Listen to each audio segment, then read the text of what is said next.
Hello, I'm H.G. Tudor, and welcome to 10 Commandments for This One's Wife.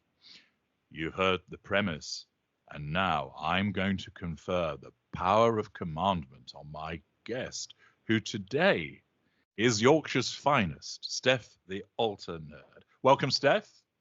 Hey up, hey G. Thank you so much for having me again. You're very welcome. Always a pleasure. Now, you are granted the power of commandment with regard to this one's wife, the power to compel, the power to injunct, to improve or restrain. We're going to find out how you're going to wield the power of commandment over this one's wife. Let us begin. What is your first commandment? My first commandment is just be honest. Just be honest. truthful. Yeah. Okay. What makes you want her to be honest? Because essentially one of the big problems with Meghan Markle, in my opinion, conspiracy theory or whatever, is that she doesn't know the definition of honesty. I don't think she knows the actual existence of truth and being truthful. And because of that, she's not trustworthy. There are so many holes in all her stories that she says. And that actually backfires on her because, she's trying to launch this brand, American Riviera Orchard, or, whatever she's going to call it, let's say. Yeah. And the issue that she's got is that if people don't trust her, then in turn, they're not going to trust what she's trying to sell in the first place. And therefore, it all falls down for her. Now, I'm sure you understand that she believes that she's honest because, from her perspective as a narcissist, her narcissism tells her that she's telling the truth. And it's her version of the truth seen through the lens of her narcissism. But it clashes with what is the majority perspective of the truth. Her truth is generated by her narcissism to help her assert control and draw fuel. So she tells the truth so far as she's concerned. She doesn't stand there thinking, I know I'm telling a porky pie, but what the hell? She's so deluded. She believes that she's telling the truth. Her lies are her truth. If it were the case that this commandment was applied to her and it worked, so therefore she was honest in the terms of the honesty that you understand the truth to be, that the majority truth is, what do you think we could expect from her? What would that look like in her going forward? It would show, as far as I'm concerned, a situation where she would actually display some humility. Yeah. Because everything is someone else's fault, someone else to blame.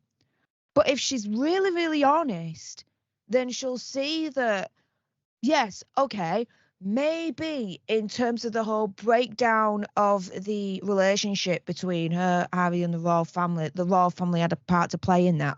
Takes two to tango, right? Mm-hmm. However, she was really, really honest. She would also display humility and be like, do you know what? I played a part in this as well. And this is what I brought to the table that also led to the breakdown of the relationship between myself, Harry, and the royal family.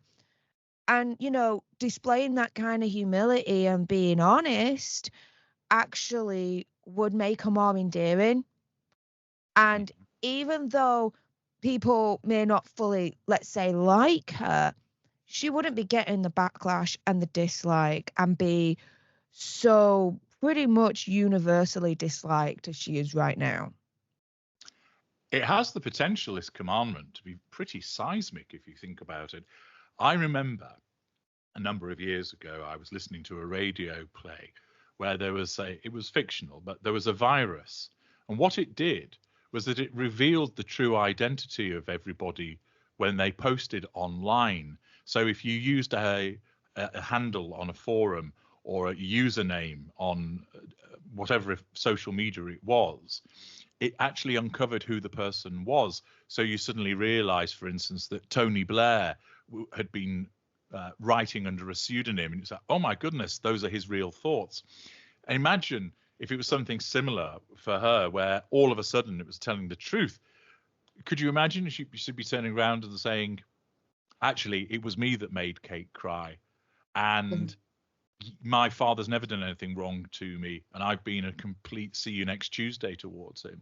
Can you imagine all of the things where she has revised history and told lies in relation to? If she was now honest about all of that, it would be seismic in its application.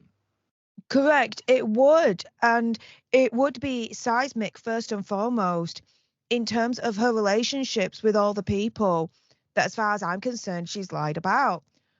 Once you're honest and you display humility and you accept and publicly, or at least audibly to the right people, confirm your feelings, at that point, you're at a stage whereby you can really have the opportunity to heal those broken down relationships and be like, okay, I see the problem. I see that I was part of the problem.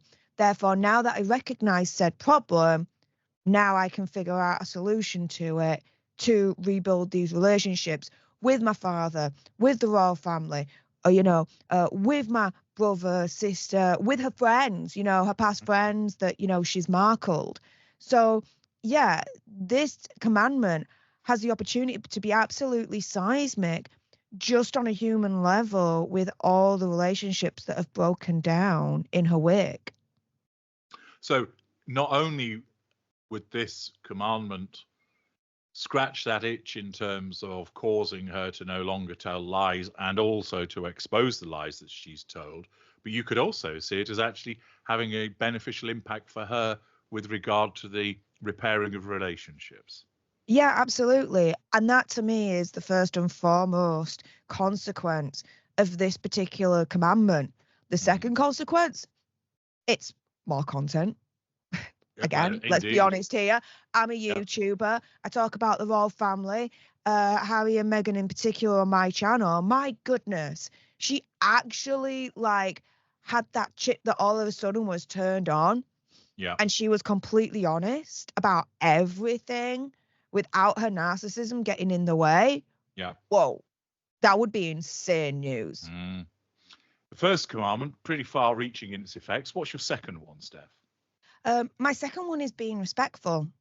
And for Meghan to actually finally treat others with respect, which I think she does not know how to do, or doesn't even know, again, the existence of this particular concept. To me, she fails to show the regard for any person's abilities and worth because she puts herself first. I think that she's the be all and end all. And so anyone else really doesn't matter when she's around, if that makes sense. You only have to look at her relationship with Prince Harry, and as far as I'm concerned, how she treats him with an absolute lack of respect to see that she's missing something there. This all stems from the fact that her narcissism tells her that she's the center of the universe and that everybody should anticipate her needs and requirements ahead of anything else. Therefore, she comes first, and that's what matters. And the upshot of all of that is that she does show a lack of respect. The occasions where she might behave in a respectful fashion is just part of facade management, where her narcissism recognizes in certain instances she ought to behave this way. For instance, when meeting people, but a lot of the time that respect, as you identified, goes out of the window. So you would basically have her be respectful. Okay, makes sense. What about the third one? What's your third commandment for her? So my third commandment is to be a good listener.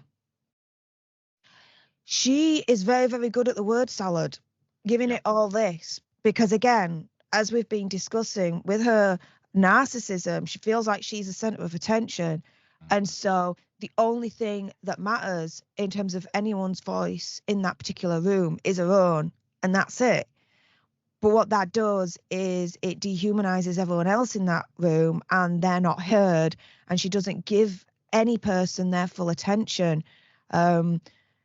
When we saw the first fake royal tour in Nigeria, I remember I think it was the first day, she was there talking to some Nigerian women, and then all of a sudden she completely disregards them, turns around and gives like this photo opportunity, smiled back at all the cameras that were there. Yeah. And to me, it's like, no, she's not a good listener, because she's not giving anyone else the full attention that they deserve when she's talking to them. It's all about, to her, the optics of how she looks, how she is, and what she says. Anyone that says anything back, it's just background noise to her. It's certainly the case that listening is an underdeveloped skill for many people, not just narcissists. Actually listening to what somebody has to say and resisting the urge to interrupt, and actually removing your mind as much as you can as to be thinking, I want to make this point, or what shall I say? And I want to say this to them, or what shall I have for dinner tonight? Or, oh, she's got a cracking figure. But many people find when they're having a conversation that their ability to actually listen, they don't truly listen to what's being said, because they're focused on what they want to say, or how they're feeling, or they're distracted by something else. So it's actually a real skill in itself to listen properly. And naturally, with someone like her, she's only listening to the extent that what you're saying impacts on her. So if you're praising her, that's positive fuel. That's good. If you're criticizing her, she'll pay attention to that. But if you're talking about how you feel, she's not interested in the slightest, because that doesn't give her anything. It's just noise to her. And as you identified in that example, when there's something else that's more important to her, that's what garners her attention. She's a poor listener. She's also very much set to send and not receive, as you said at the outset, with her word salad. Everybody needs to hear what she's got to say. She's not interested, and she's not interested in what other people have got to say. And she won't see this because she's not paying attention, but other people will, and they'll notice, for instance, and you see this often with narcissist politicians. They're not actually listening to what's being said. They just want to get their message across. And so somebody watching will go, yeah, but they didn't answer the question, or they didn't pick up on what was actually being said to them there, because they're so focused on themselves. They're so self-absorbed, and she very much falls into that. So you want to compel her to be a good listener. Yeah, and one thing that I just want to kind of pick up on there from what you said, HG, is that I don't think she's a good listener when it comes to criticism, in the sense of this. Whenever anyone criticizes her, oh yeah, she will pick that up, of course. Yeah. But her narcissism fails to allow her to really listen to that criticism. Because if she really did listen to that criticism, then she would take action on it and be a better person for it. Yeah. Instead, she sees that there's criticism, but her narcissism, it kind of changes that criticism in a way whereby it's not criticizing to, as feedback for her to be better, do better, change this, that, and the other. No, to her, it's criticism in the sense of, oh, I'm being victimized. Mm-hmm. That kind of thing. So, yes, she does recognize when criticism comes her way. She don't really listen to that criticism and really take it on board, because she changes it into something else. That's right. What she does is she will hear the criticism and then essentially stops at that point. You criticize me. The narcissism then takes over to reject it, to cause her to justify, to play the victim. And what it doesn't do is go, but is that criticism legitimate in the sense of, have I done something wrong, and I'll think about it and reflect? Because the narcissist doesn't do that. All it does is she hears the criticism, which is challenge fuel, and then shifts into doing something about it rather than taking on board what was actually being said. Yeah. Correct. Right. Yeah. So if she really was a good listener of criticism, then she would do that, but she doesn't. But she can't. She's incapable of doing so. So that would be another aspect to it, that if she became a good listener, that she would actually listen to the criticisms of her. Although, given the fact that she would now be honest and respectful, perhaps the criticisms would start to dry up, because we're turning her into a model citizen with all these commandments. Now, talking of model citizens, what's your fourth commandment for her? To actually help others and giving back to others and helping them when she can. Hang on a second. Doesn't she already do this through Archwell, and that she's a living saint, Steph? Come on now. Hell no. Hell no. As far as I'm concerned, this whole Archewell Foundation situation is really BS. The whole tagline to it is show up and do good. Now, yeah, she shows up, but does she actually really do good? I really don't think so. To me, the Archewell Foundation is just a vanity project for her to feed her narcissism, to make her look better, be good, and show everyone what a saint and what a savior she actually is when she really isn't at all.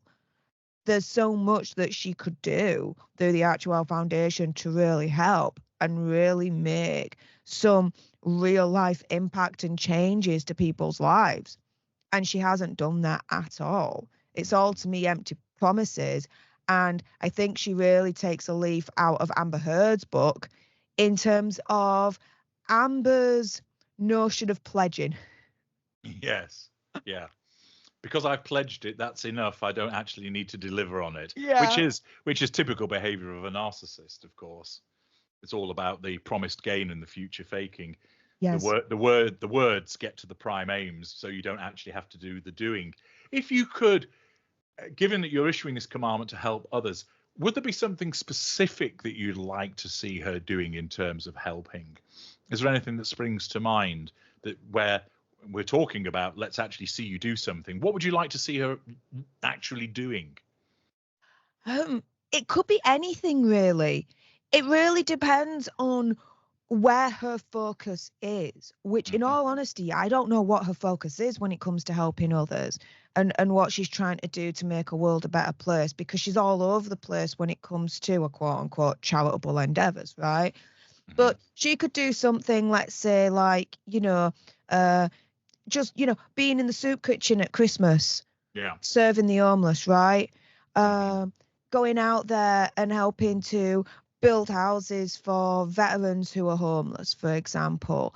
Or, another example is, coming back to the UK, there's a cost of living crisis. There are people that are really having to use food banks, right? And more people are getting pushed into that bracket. So, help raise money to, fund these food banks even further.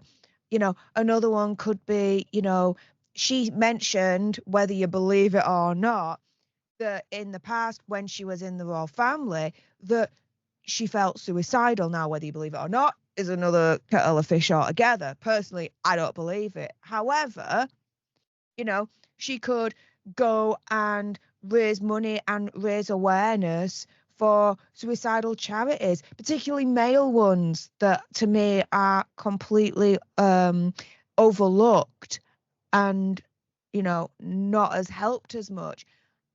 There's so much that she can do just on, let's say, a local level. She focuses so much on the global level because she wants to put herself out there as like this global force. But no, start off small, start off in the community locally and go from there. Okay. There are two things that I think that she ought to be doing by way of some practical help. The first is, I'd like to see her getting down in the sewers and removing those fatbergs that accumulate. I think it would be highly entertaining for her to be up to her neck in stinking water, chipping away at a fatberg to remove it so that the sewers are unclogged. And I think the second, we know that our hardworking farmers are having a bit of a tough time of it at the moment with the UK government implementing a difference with regard to the inheritance tax. Yep. And so they need all the help that they could get. And I think one way that this one's wife would be able to help those hard-pressed farmers is getting down to a pig farm and assisting the farmer checking the pigs for scurvy. Do you know how they do that?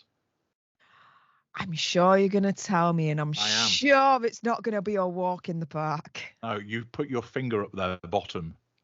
So I think if we could see the Duchess of Delusion popping along to old MacDonald's pig farm, and we can film her sticking her finger up pigs' bottoms to check for scurvy. There they are. That's helping others, isn't it? Yeah, Yep, just like Rebecca Lewis, like over a decade ago, helped others with pigs and making the pig extremely happy indeed in a certain way. Yeah, I have a friend who, as a consequence of the Rebecca Lewis incident, maintains that he's going to bring in a fashion brand called Wanking the Pig. I'm not so sure it'll really work, but we'll see. How has he not done that already? Oh my goodness. I know. Take my money now. Well, who knows? Perhaps as a consequence of this broadcast, it will give him the nudge that's required. Or perhaps we could inspire this one's wife to go and help him sort out that brand. Okay, so that's our fourth commandment. What about the fifth one, Steph? The fifth one is taking care of yourself. So one of the things, and this is quite personal to me, I'm not going to go into too much detail, but I came out of a 15-year relationship over 2 years ago now. Mm-hmm. And I forgot how to take care of myself. I felt devalued, and for certain reasons, and I won't go into it, I believed I was stupid, dippy, dopey. Like I didn't have a high kind of value or worth of myself. And so because of that, because of what I felt on the inside, what happened was it then came to the forefront. And so others would experience that as well. Mm-hmm. What I learned as I was building myself back up and, building those blocks back up again was to essentially, for want of a better phrase, invest into my own happiness. So I wasn't happy with myself. And so I started doing just little things to make me happy. Yeah. So I would go to the, local supermarket, for example, get my favorite chocolate, and then sit down and watch my favorite TV program. Instead of, listening to really sad music that would just, perpetuate my own unhappiness. And so I'd start, taking care of myself. I would start, taking care more of my appearance and being happier that way. And I would then start, with daily affirmations. So I'd go into my bathroom and I would say something to myself each and every day saying, look, I am worth it. I am intelligent. I am capable, short little like sentences. And so I'd started to take care of myself and, build my own happiness inside. And as I was doing that, I saw like the balance scales tipping more into being more happier than being more sad.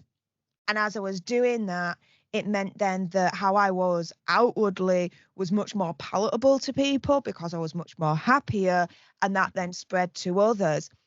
And Megsy, for who she is, she's not happy because she's continuously trying to chase for the zeitgeist that's never going to happen.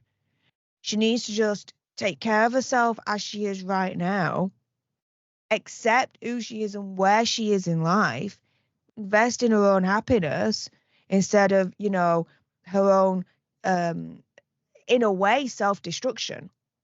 She is on a self-destructive path. Everything she does turns to rashes.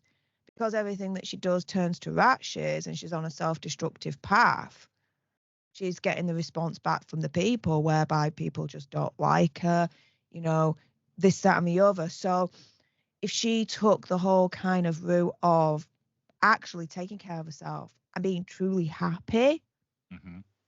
then, yeah, that might actually work for her. Okay, and clearly coming from a place close to your own heart with all of that. Yeah. All right, with that said, what about the sixth commandment? Oh my goodness, practicing forgiveness. Let go of the anger and resentment towards others. Stop blaming others, okay? Take responsibility and start forgiving. Start forgiving. It takes two to tango, right? when it comes to, let's say, Thomas Markle Sr., for example, has he made mistakes? Yes, he has. Okay. But she has too. She can't just turn around and say, for example, again, just for Thomas Markle Sr. alone, he's the devil, he's awful, this, that, and the other. Look at the way he treated me, blah, blah, blah, blah, blah. That's a lot of anger and resentment to your own flesh and blood that, according to reports, doesn't have that long left to live. His health is not that great to begin with. So to me, she really, really needs to practice forgiveness and letting go of the anger and resentment that she has towards others. Because if she doesn't, she's missing out on all these vital connections that her anger and resentment are stopping her from having in the first place. But it's not also stopping her from having them, but it's also stopping her children from having them as well. Her children, Archie and Lilibet, have reportedly no contact whatsoever with her dad, with their grandfather. And so they're missing out as well from an emotional and developmental basis as well. And then, with her anger and resentment towards the royal family, I'm sure that is contributing to Harry's block to get over his own anger and resentment towards the royal family so that he could also practice forgiveness as well towards them and start building bridges. Do you think there's a lot of people that she needs to forgive? I can understand what you've said there about Thomas Markle Sr. in the way that she sees him. But given with a lot of her behaviour, it's actually her that should be seeking the forgiveness from others. Do you see that there's a long list of people that she should be forgiving that have slighted her? Yeah. Every single one. Members of the royal family, Samantha Markle, Thomas Markle Jr., all the friends that she's completely just Markled. Jessica Mulroney for one, Millie McIntosh for another, Lizzie Cundy another, right? Victoria and David Beckham, there's another there. The list goes on, right? What's she forgiving them for? What's she forgiving them for? So David and Victoria Beckham, the rumour goes that the relationship between them all broke down because Meghan Markle and Prince Harry accused them of leaking stories about them to the press, which is absolutely laughable. We're talking about the Beckhams here. Jessica Mulroney, as far as I'm concerned, and per the reports. So what's she going to forgive the Beckhams for? For accusing them of something that you mean she's going to apologise? Yes. I misunderstood. I thought you were suggesting that she should be forgiving other people for what they've done to her. You mean she should be apologizing to them for what she's done and seek their forgiveness? Yes. Understood. That makes more sense. Okay. Yes. Yeah. Okay, that makes sense then. So there is a very long list of people that she should seek forgiveness from. Yeah. Absolutely. Well, that now makes more sense. Okay. Having taken care of that, what's our 7th commandment for her? Live in the moment, practice mindfulness. This is another mindfulness. Yeah, I'm just doing some for the. Oh, right. Sorry, I thought you were trying to pronounce it or something like that. Never mind. Anywho, brain fart there. Sorry, HG. So this is another very, very personal one to me. Mindfulness has helped me in a variety of ways to be better, be calmer, make better decisions, be happier.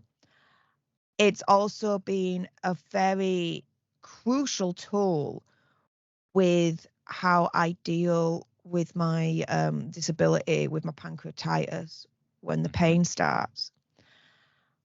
And in terms of mindfulness, I think that would be a wonderful, crucial tool for Meghan Markle, because when someone, criticizes her or does something against her, right, it feels like in terms of a narcissism, there's like an instant knee-jerk reaction.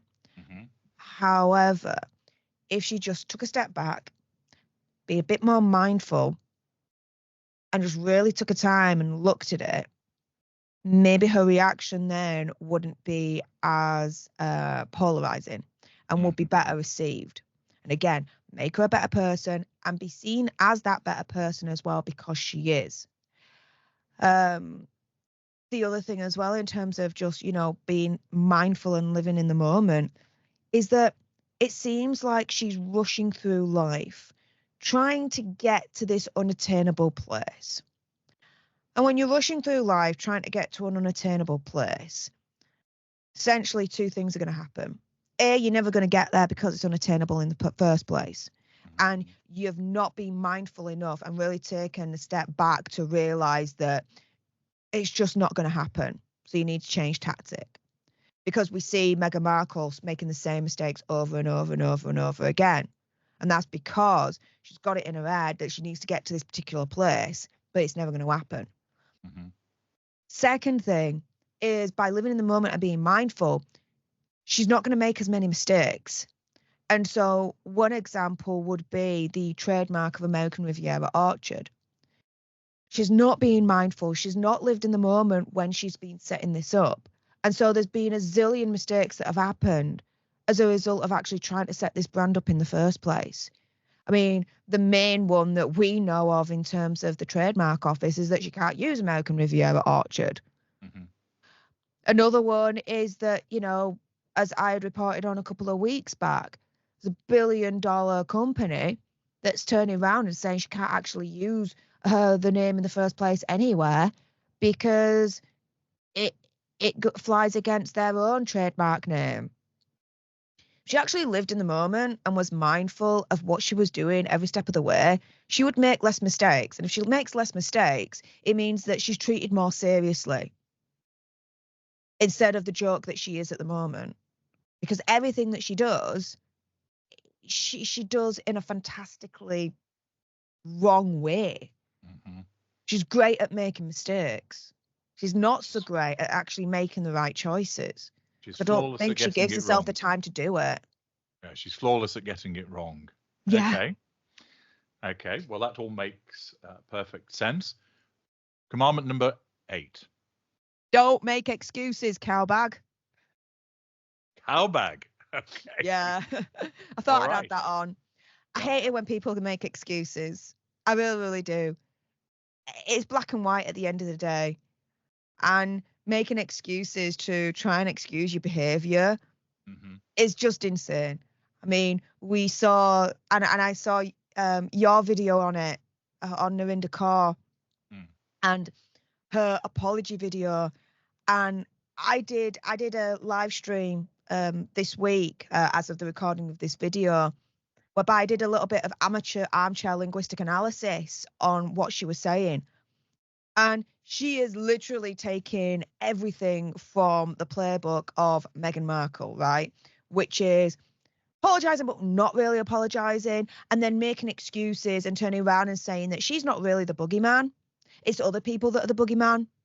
Like Narendra Kaur was turning around and saying, the EDL, English Defence League, and those that display the Union Jack on Twitter, instantly they're far right, and so they're the boogeyman, right?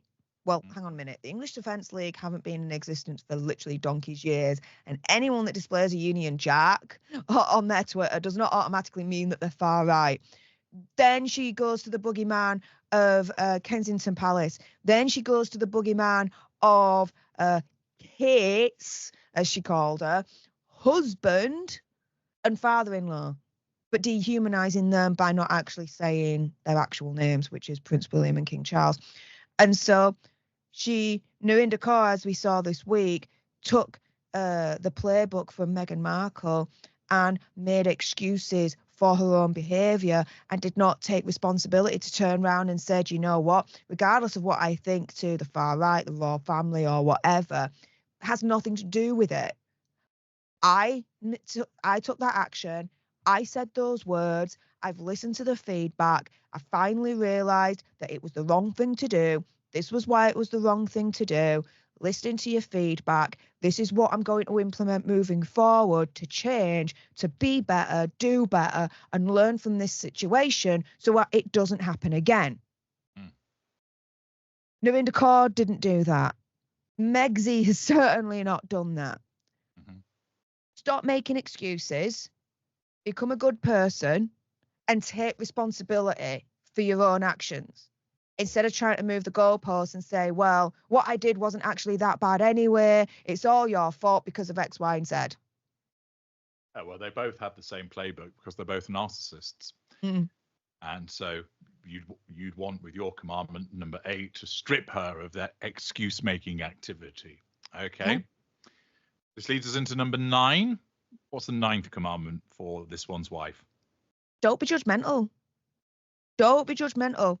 When you're judgmental, you can jump to conclusions, and that's really wrong and actually quite dangerous to do, because you can jump to the wrong conclusions. And when you jump to the wrong conclusions, you then have a viewpoint of a situation that actually is not there in reality whatsoever. Really, what needs to happen is, kind of taking on an element of tolerance, being tolerant of others, and turning around and thinking, okay, well, why did they say that? Or why did they do it this way? It's like turning around and saying, like Meghan Markle said, oh my goodness, I found out that the royal family aren't huggers. She took that and created a narrative, jumping to the conclusion that because the royal family aren't huggers, it means that they're cold. Mm-hmm. And that they don't have any feeling whatsoever.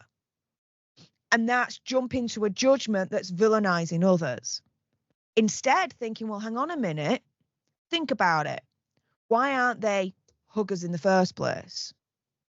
Well, there may be an element of protocol involved. The actual, what would you call it? Culture involved, being in the royal family. That has to be taken into account as to why they may not be, quote unquote, huggers in the first place. But instead of adopting this kind of attitude of tolerance and thinking, well, maybe there's a good reason behind it, and actually having that conversation with them to understand why, instead, she goes straight to a judgment, and in that judgment, villainizes the royal family in that scenario whilst making her the hero. I'm a hugger. I'm warm. I'm accepting. I'm loving. The royal family aren't, because they're not huggers whatsoever. No. Don't be so judgmental where you can jump to a very, very dangerous conclusion. Okay, well, that's her told. Which leads us onto your final commandment for this one's wife. Be polite. And this goes to the sugars, the Sussex squad, as I like to call them, the morons out there. Do you know what? If you've not got anything nice to say, just don't say it at all. If you are in a place where it's very negative, rearrange yourself to a place that's a little bit more positive before you try and tackle something or say something. Don't be rude. There's just no need for it whatsoever. Just be polite. If you're polite, people like you more. It's really as simple as that. Okay.